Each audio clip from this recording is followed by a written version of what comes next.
ಸ್ನೇಹಿತರೆ, ಇವಾಗ ನಾನು ಮಹಾರಾಷ್ಟ್ರ ಹೈವೇಲಿದ್ದೀನಿ. ಇಲ್ಲಿ ನೇರ್ಲೆಂಡ್ ಮಾರ್ತಾಯಿದ್ರು. ಬನ್ನಿ, 20 ರೂಪಾಯಿಗೆ ನೇರ್ಲೆಂಡ್ ಕೇಳ್ತೀನಿ, ಅವರು ಎಷ್ಟು ಕೊಡ್ತಾರೆ ಅಂತ ನೋಡೋಣ. ಹಾಂ, ಬನ್ನಿ ಭಯ್ಯ, 20 ರೂಪೀಸ್ ದೇ. ನೋಡೋಣ ಸ್ನೇಹಿತರೆ, ಅವ್ರು ಎಷ್ಟು ಕೊಡ್ತಾರೆ ನೋಡೋಣ. ಕವರ್ ಮೇ ಡಾಲು ಭಯ್ಯ. ನೋಡಿದ್ರಲ್ಲ ಸ್ನೇಹಿತರೆ, ನೇರ್ಲೆಂಡು ಹೈವೇಲಿ ಮಾರ್ತಾಯಿದ್ರು. ಟೇಸ್ಟ್ ನೋಡೋಣ ಅಂತ ತೊಗೊತಾ ಇದ್ದೀನಿ, ಯಾವ ರೀತಿ ಇದೆ ಅಂತನ. ಇವಾಗ ಸಮಯ ಬಂದು ಆಲೇ 9 ಗಂಟೆ ಆಗಿದೆ. ಇನ್ನೂ ನಾನು ತಿಂಡಿ ಮಾಡಿಲ್ಲ, ಅದಕ್ಕೆ ನೇರ್ಲೆಂಡೇ ತಿನ್ಬಿಡೋಣ ಅಂತ ಇವಾಗ ನೇರ್ಲೆಂಡ್ ತೊಗೊತಾ ಇದ್ದೀನಿ. ನೋಡೋಣ 20 ರೂಪಾಯಿಗೆ ಎಷ್ಟು ಕೊಡ್ತಾರೆ ಅಂತನ.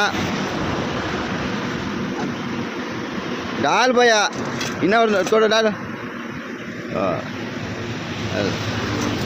ನೋಡೋದಲ್ಲ ಸ್ನೇಹಿತರೆ, ಎಷ್ಟೆಷ್ಟು ಕೊಟ್ಟಿದ್ದಾರೆ ಅಂತನ. ಓಕೆ, ಟೇಸ್ಟ್ ನೋಡೋಣ ಬನ್ನಿ.